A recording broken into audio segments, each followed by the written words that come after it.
안녕하세요. 신라호텔에서 인터뷰를 진행하고 있는 해신의 인턴기자 홍준표입니다. 이곳에서는 마블스 서울 2019 행사가 진행되고 있습니다. 테크앤노 법률사무소의 구태현 변호사님을 모셨습니다.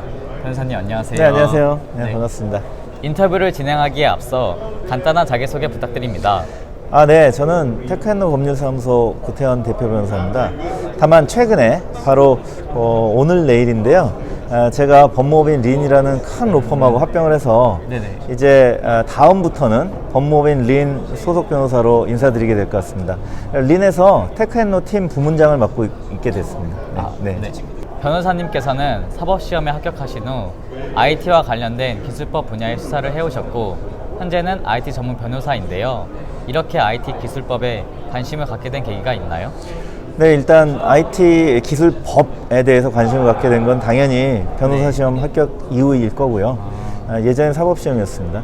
근데 그 전에 일단 IT 기술에 대해서 관심을 가지게 된 거잖아요. 네. 사실 재밌으니까요. 무슨 말씀이냐면 제가 어릴 때는 뭐 게임도 해보고 음악도 밤새서 들어보고 이거저거 해보고 책도 뭐 많이 읽어보고 했는데 물론 어느 정도 큰 다음에는 이 기술에 대해서 너무 관심을 가지게 됐어요. 일단 뭐 예를 들어 어릴 때 전자부품 같은 거 사다가 조립도 해서 라디오도 만들어 보고 하는 식으로, 그리고 좀 큰 다음에 이제 PC통신이라는 거 하게 됐고요. 그 다음에 인터넷을 하면서 이 기술이 세상을 변화시키는 거에 대해서 너무나 빠져들게 됐습니다. 그러다 보니까 직업을 변호사로 잡게 되니까 당연히 이제 IT의 법에 대해서 제 업무로 하게 됐죠. 즉 재미있는 것을 따라오다 보니까 결국 그것을 직업으로 하게 되더라, 이렇게 말씀드릴 수 있겠습니다. 변호사님은 스타트업 전문 변호사라는 타이틀을 갖고 계시고 2013년부터 스타트업에 대한 무료 자문 서비스도 제공하고 계신데요. 이렇게 스타트업에 관심을 갖고 계시는 이유가 무엇입니까? 스타트업들은요, 아시다시피 죽음의 계곡을 건너야 한다고 할 정도로 일단 매출을 올리고 돈을 벌기 전까지는 사실 생존이 어려운 기업들입니다. 투자자들의 투자금이 그 스타트업들을 먹여 살리는 돈은 아니거든요. 기술을 개발하라는 돈이지. 그렇게 해서 한 7년 정도 생존해야 겨우 이제 유니콘이 될까 말까 한 기업이 나온다고 해요. 근데 제가 왜 스타트업에 관심을 갖게 됐냐면 바로 아까 말씀드린 기술이 세상을 바꾸는데 그런 훌륭한 기술을 갖고 있는 기업들이 성장을 해서 성공해야지만 세상을 바꿀 거 아니에요. 즉 기존의 기업들은 이미 이 세상에 변화를 준 기업들이고요. 앞으로 미래 세상을 가져올 당겨올 기업들은 스타트업들이거든요. 그러니까 세상이 변하는 거 아니겠어요? 증기기관을 만든 왓슨도 영국에서 스타트업이었습니다. 그래서 1차 산업혁명을 이룬 거 아니에요. 근데 만약에 왓슨에 투자자가 없었다면, 또 법제도가 스타트업에 유리하게 변화되지 않았다면 증기기관은 산업으로 성공하지 못하고 1차 산업혁명이 이루어지지 않았겠죠. 근데 우리 아시다시피 우리나라는 이제 기존 산업, 소위 뭐 3차 산업혁명까지 올 때까지 쌓여온 여러 가지 규제들이 새로운 혁신 기업들의 탄생과 성장을 굉장히 어렵게 하거든요. 그래서 제가 사회에 기여할 수 있는 것이라면 이 스타트업들을 도와야 되겠다. 이 스타트업들이 큰 기업으로 성공해서 우리나라가 세계적인 기업을 갖게 되면 우리나라가 세계를 주도할 수가 있잖아요. 이런 관점에서 조금씩 돕다 보니까 이렇게 됐습니다. 네. 블록체인과 관련된 질문을 드리겠습니다. 변호사님은 블록체인 법학회 부학회장이자 한국블록체인협회 거래소 자율규제위원, 한국블록체인 산업진흥협회 정책자문위원으로 활동하고 계십니다. 현재 우리나라의 기술법 규제의 현 주소가 어떻다고 생각하십니까?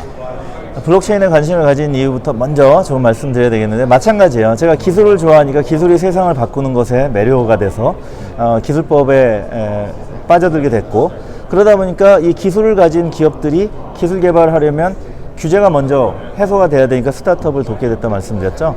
블록체인도 마찬가지입니다. 이 블록체인이 세상을 바꿀 굉장히 중요한 기술이라는 것에 대해서 제가 이해를 한 순간 블록체인에 빠져들게 됐고요. 근데 우리나라 정부의 입장은 블록체인은 육성하되 암호화폐는 아니다라는 입장을 가지고 있는데, 사실 블록체인이 가치의 인터넷이라고 얘기하듯이 블록체인 상에서 이 가치를 전달하는 기능을 가진 게 바로 제가 빠져든 부분이거든요. 제가 20년 전에 인터넷에 매료되었을 때는 몰랐는데 지금 와서 보니까 인터넷이 그냥 불안전한 네트워크예요. 뭐냐면 어떤 정보나 컨텐츠를 안전하게 상대방에게 주고받을 수가 없고, 다른 기존에 존재하는 금융회사랄지 또는 어떤 서버를 가진 중앙 플랫폼이라든지 이들의 도움을 얻어야지만 어떤 컨텐츠를 안전하게 주고받을 수가 있습니다, 거래를. 근데 블록체인은 독자적으로 그게 가능한 기술이거든요. 물론 블록체인이 모든 걸 바꿀 수는 없겠지만, 그러다 보니까 이 블록체인에 관심을 가지게 되는데, 안타깝게도 재작년에 암호화폐 투기 열풍 때문에 지금 우리 정부가 굉장히 보수적인 입장을 취하고, 심지어는 블록체인 산업에 대해서 암호화폐를 중심으로 한 블록체인 비즈니스는 아예 이제 정부가 인정하지 않는 그런 모습을 보이고 있는데, 아시다시피 이것은 좀 단기적인 과도기라고 생각하고요.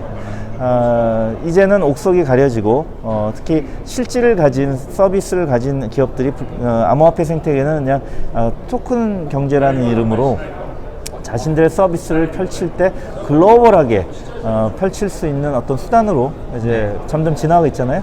그래서 저도 훌륭한 프로젝트들이 최근에 나오는 걸 이제 봅니다.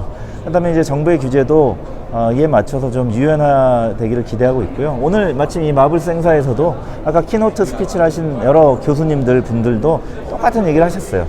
이제 정부가 적절한 규제를 통해서 산업의 질서를 잡아줄 때가 됐다라는 것이고요. 그래서 블록체인을 중심으로 한 기술 규제에 대해서는 정부가 그렇게 우려할 만한 상황은 아니고, 오히려 이 블록체인 리더들이 스캠 프로젝트에 대해서는 이미 철저하게 파헤치고 고발하고 있는 생태계가 형성됐기 때문에 좀 믿고 안심하시고 이제 제도권 안으로 끌어들여 주시는 것이 좋겠다, 이렇게 좀 말씀을 드리고 싶습니다.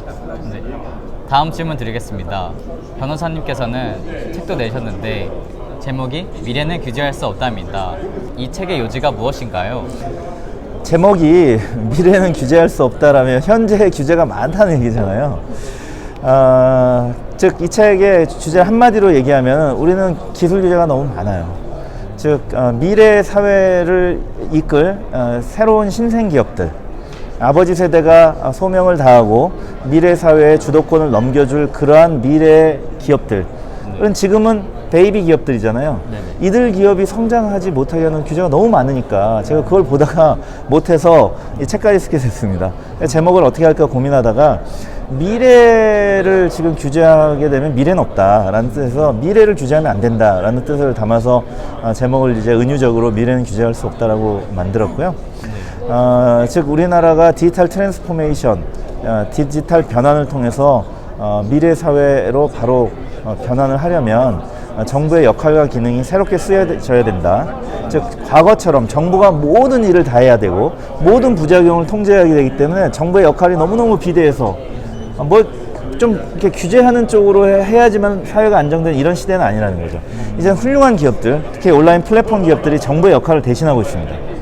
기술이 정부를 대신하고 있어요. 즉 작은 정부로도 종래의 역할을 충분히 할 수 있거든요. 정부가 존재하는 이유가 무엇입니까? 시민 생활을 안전하고 행복하게 만들기 위한 거잖아요. 이건 예전에 정부가 했던 일인데 이제는 민간 분야가 그 역할을 점점 대신하고 있단 말이죠. 즉 정부는 여기서 가치의 중재자, 윤리적인 합의를 이끌어내는 조정과 중재자 역할을 하게 되면 되지, 정부가 직접 집행하지 않아도 됩니다. 이게 바로 미래사회이고 코앞에는 미래사회이니까 이런 점에 대해서 정부가 충분히 이해를 하시고 시민사회와 함께 상의해 주셨으면 하는 마음에서 이 책을 쓰게 된 거예요. 네. 네. 마지막 질문입니다. 현 정부가 규제 효과로 인한 혁신 성장을 이끌어낼 수 있다고 전망하십니까? 네, 시민과 상의해 주시는 이렇게 시민들 중에서 훌륭한 기업들, 인터넷 기업들, 블록체인 기업들, 플랫폼 기업들과 함께 상의하셔야 되고요. 예전처럼 정부는 뭐하나, 정부가 다 해결해라, 부작용이 생기면 정부가 그걸 다 단속해야 되고 이런 시대가 아닙니다. 시민사회, 특히 기업들이 이런 규제를 함께 고민하는 자율 규제를 만들어낼 수 있는 상대방이라고 인정하고요. 시민사회, 특히 기업들과 함께 일을 상의하면은 성공할 수 있습니다.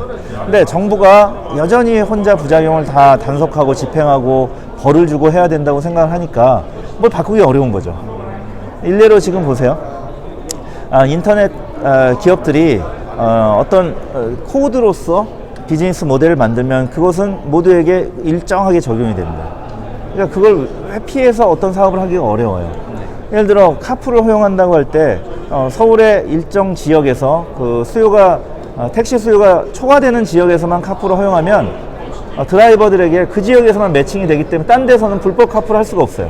이러면 이런 식인 거죠. 즉 플랫폼 기업이 정부의 역할을 대신한다는 겁니다. 이래서 기업들을 이제는 규제의 대상이 아니라 규제의 동반자, 특히 자율 규제의 주요 플레이어로 인정해 주시면 정부의 규제 혁신에 성공하실 거라고 생각을 합니다.